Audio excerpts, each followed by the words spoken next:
of scary hack stories. A DevCentral special for Cybersecurity Awareness Month this October.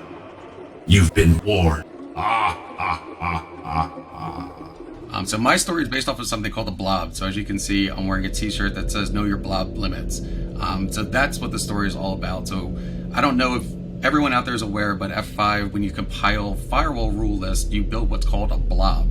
That blob has limits to it, and that's why you're supposed to know your limits. You can see this command that's entered down here below. This is actually a database variable that allows you to take your blob size from one given limit all the way up to 4 gig. And we'll talk about that in a minute, but let's talk about what the blob does for a minute. So the blob is just a compilation of all the rules, the lists, the address list, everything that makes up the firewall itself. Not many people know this, but by default, the blob limit is only 1 gig. That is adjustable in versions previous to 15.141 all the way up to 2 gig. As of 15.141, you can go all the way up to 4 gig. Now there are some other variables that you need to make adjustments to, but those are kind of irrelevant for this story.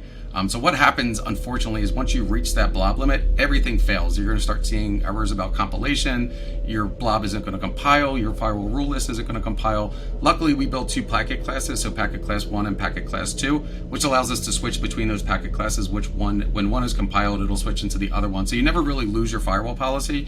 But if you go from like a policy that's really large and you try and install a 2 gig blob limit on something that's only 1 gig, you're going to run into issues. And unfortunately, my customer is a service provider and ran into some really serious issues when they did this in the middle of the night. So we had to do a bunch of in-place upgrades. We were able to get them through it.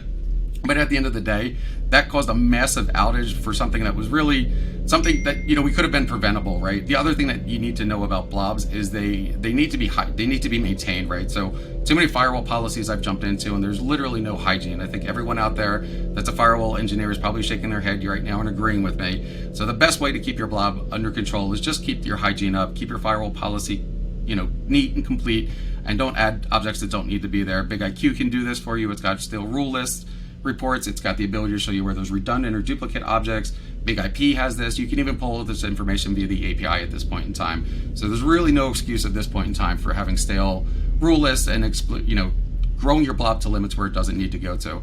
But should you need to do it, many people, like I said, maybe people don't know that prior to version 15.1.4, you could go from 1 gig to 2, and then after 15.1.4.1, you can go all the way up to 4 gig.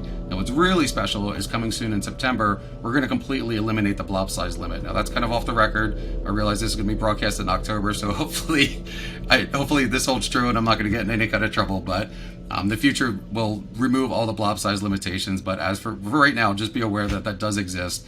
And there are some quick and easy ways to clean it up and keep your firewall policy running and happy and know your blob limits.